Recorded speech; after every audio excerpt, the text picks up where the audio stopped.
Well, good afternoon. Or actually, it's evening, Wednesday evening. Thank you for stopping by and for those of you that have subscribed to my new channel.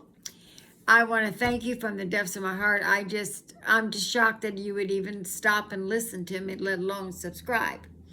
But in my last video, and the last couple ones, I've talked several times about not being afraid to do things. Put your brave on, and go forward. So, I I don't know if I have anything to offer other than experience and loving the Lord and knowing that He's gotten me through so many things.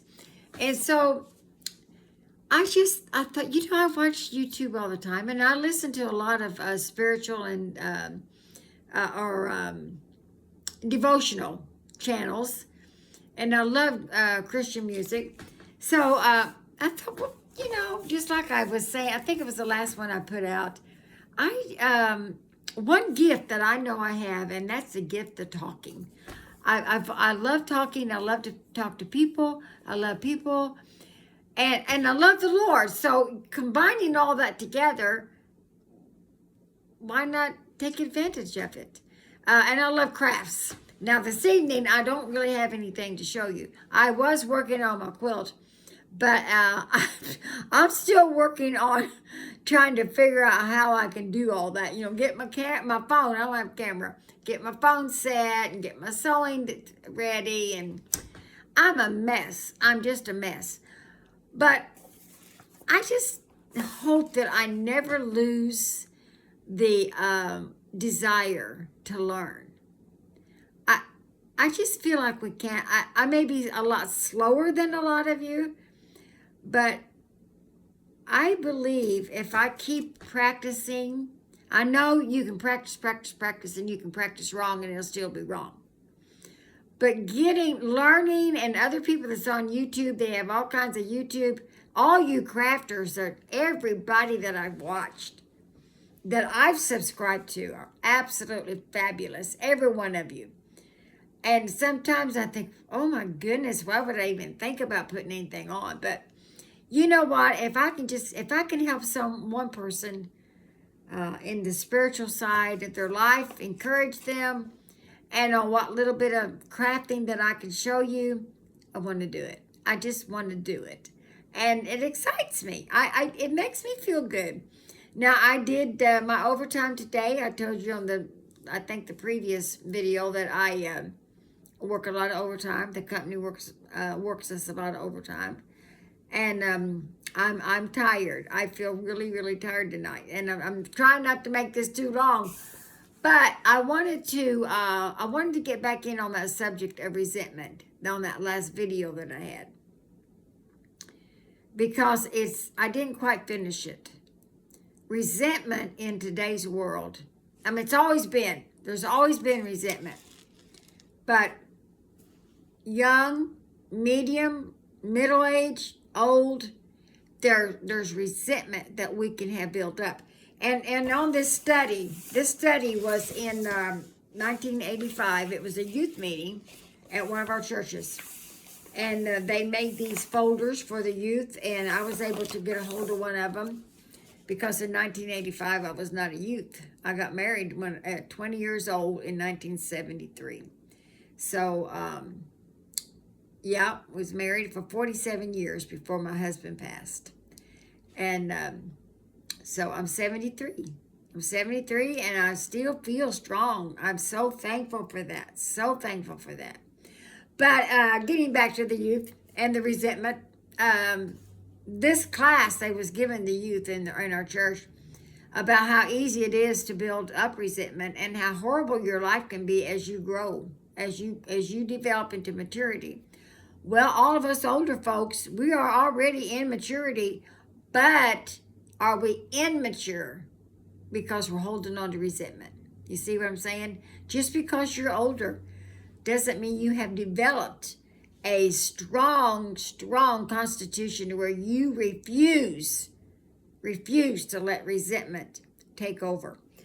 So some of this I'm going to read because I don't have this memorized, but I talked a little bit about the what it does do. Just a few little highlights. It breaks up friendships and families. Homes are demoralized. Things are disordered, and you can lose your job over it. Your resilience and flexibility, you lose it from your personality.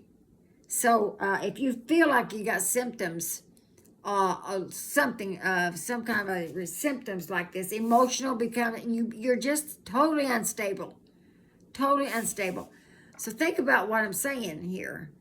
There's hope with the help of the Lord. There's hope.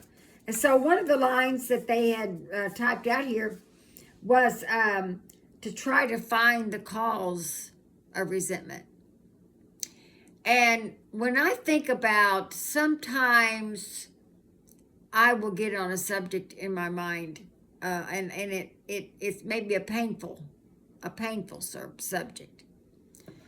And I'll check myself and I'll think, okay, I need to retrace my steps. How did I get there? What triggered a thought in my mind that would cause me all of a sudden, now my heart and my mind is in pain. So, and sometimes I can't even, it's a long road I went down and I can't remember what I was thinking about that got me there. And I quoted you the scripture yesterday in Philippians 4, that whatsoever things are pure and lovely and good and kind, to think on these things, because we have to change our thinking. So to try to find out the cause of the resentment. If you are carrying resentment, or if you know somebody, a loved one, a friend, and they have resentment, maybe you know enough about them that you know what the cause is, and you have to really walk lightly if you're going to try to help them. You got to really walk lightly. Resentment is a form of anger which grows out of jealousy. Listen to that. It's a form of anger that grows out of jealousy. Feelings of hostility, feelings of frustration at our own inadequacies. A while ago when I talked about, I made mention of the other YouTubers. I just admire them. I think all the craft people. I've got a lot of subscriptions for a lot of you all. That I've got on my page because I watch you. Your videos are beautiful. Your crafting is beautiful. Your talking is beautiful. Your setup is beautiful. And me trying this at my age, and no more than what I've got like I said, I have a desktop computer, but I don't have a microphone that goes with it. And I have my phone. So I can download my videos onto my computer and go ahead and get on my YouTube channel and download it. Now I can do that. Or I can just download it off my phone. The phone doesn't let me do a whole lot, but a lot of times I do download it. That's why it doesn't look real professional. But you use what you have. Years and years and years and years ago, when I was a child, and we still sing this song at church. Use what you have, and the Lord will give you more. Use what you have. There's much more in store. If you use what you have, it will open heaven's door. Use what you have for the Lord. That's an old course. So when I was feeling it in my heart to go ahead and do this YouTube, because of the inspirational side of it, and people, there is people that really want to hear things to help improve their lives and to know that the Lord loves them. So, well, I've got what I've got, and I'm pretty raw. I'm just pretty ignorant on things, but I want to learn, and I'm going to go back to this here, inadequacy. So getting what I was saying there, I know I go down a lot of roads. The YouTubes, YouTubers that I watch. Boy, I could just really get my mind in a wad and just give it up. So you are crazy to think about this. But instead, I'm trying to learn from them. I'm enjoying them. I've learned a lot on crafting. I've learned a lot on sewing. And I'm trying to learn on the videos. So it's a plus. So, but if you think back, trying to think of the cause of resentment you may have, or a family member that they may have, even or a friend that you're close to, and you know there's resentment there, that maybe you can kind of help gently. Some people don't want you to help them when it comes to that. Some people don't even realize what causes this resentment. They feel horrible and they don't know how to get out of it. For those of you that do read your scriptures, if you remember about Joseph in the Old Testament, and he was sold into Egypt, and Egypt took him to Potiphar's house. He was a big ruler. He wasn't the king, but he was like a governor he was a very powerful man.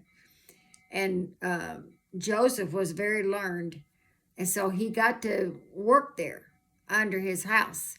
But his Potiphar's wife tried to entice Joseph. She tried, and he ran from her. And when he did, she grabbed hold of the cloth that he had on, and held it. He was a Hebrew. So then when her husband, the king, comes in, she tells him that he tried to force her. So now it's his wife's word against Joseph's word. Joseph, they put him in prison. First of all, he was sold by his brothers. They didn't like him. His father made him that coat of many colors. Maybe some of you will remember that. They sold him. He was just a young boy, 17 years old. So now he's sold by his brothers. He's falsely accused of this woman and put in prison. Then, but he really had favor with the Lord. You think, well, how are you going to have favor with the Lord when you're in prison? But the Lord let that happen. So now he's got favor with people, and a baker and a butler of Potiphar was put in prison. They're down there for a while, and they have dreams. They both had a dream, and God gave Joseph the interpretation of the dreams. And they come, and they was exact.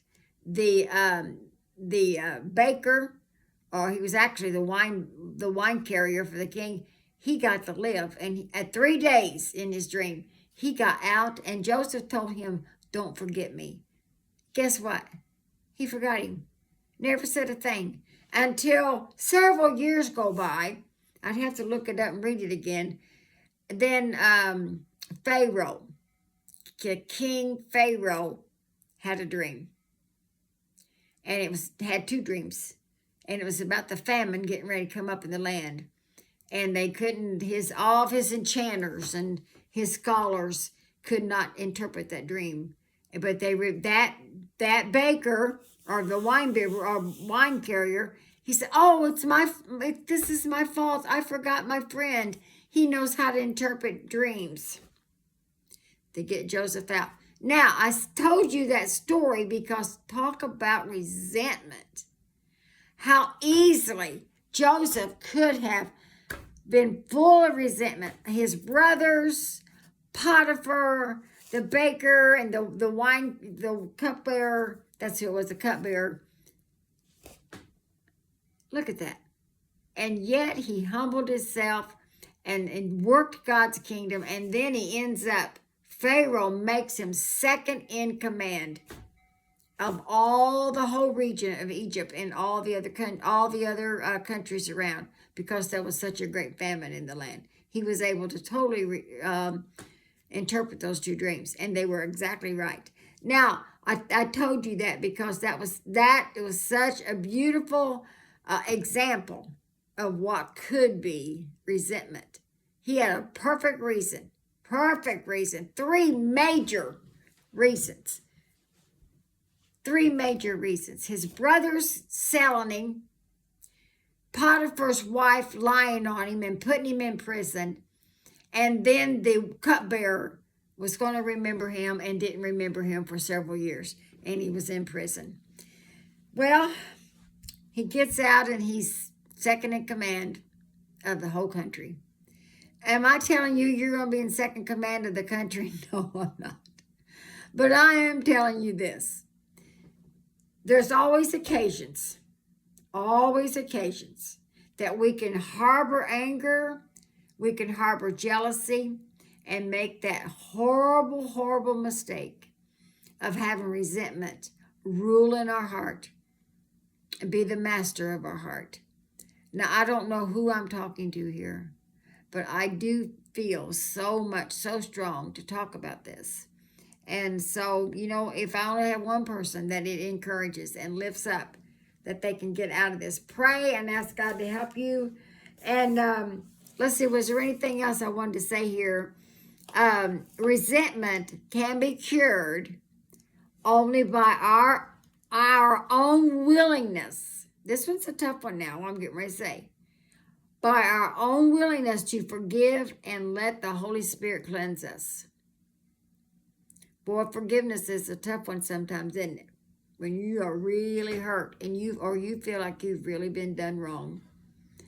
That's a tough one. Only the Spirit of the Lord can help you forgive and to get rid of that. Get rid of that resentment. Does that mean you're going to be best buddies or whatever with the person? Absolutely not. Absolutely not. But it does mean that you don't have to be hurt over and over and over and over and over again because you've let it go. Only God can help you do that, but He can. And then it also says that we may feel justified because of the injustice that we've suffered, or we may have an excuse ourselves and say resentment is a problem everybody faces. It is true. Every person is tempted with that, but everybody doesn't handle it the same. And there's a lot of crimes committed because of resentment.